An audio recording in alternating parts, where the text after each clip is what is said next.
ఒకసారి పార్వతీదేవి స్నానం చేస్తూ తన శరీరానికి రాసుకున్న పసుపుతో ఒక చిన్న బొమ్మను తయారుచేసి దానికి ప్రాణం పోసింది. ఆ బాలుడే వినాయకుడు. తల్లి ఆజ్ఞతో ఆయన ద్వారపాలకుడిగా నిలిచాడు. అప్పుడక్కడ శివుడు వచ్చాడు. వినాయకుడు అనుమతి ఇవ్వకపోవడంతో కోపగించిన శివుడు ఆయన తలను తెగగొట్టాడు. ఈ దృశ్యం చూసిన పార్వతీదేవి తీవ్రంగా దుఃఖించింది. తన కుమారుణ్ణి తిరిగి బ్రతికించాలని కోరింది.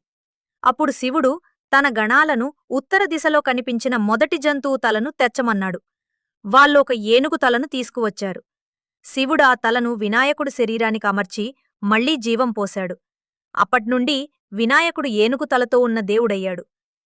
శివుడు పార్వతీ ఇద్దరూ గణపతిని సమస్త దేవతల కంటే ముందుగా పూజించవలసినవాడిగా ప్రకటించారు. అప్పట్నుండి ఆయన విఘ్నేశ్వరుడు, సుఖసంపదలను జ్ఞానాన్ని ప్రసాదించే దేవుడిగా ప్రసిద్ధి చెందాడు.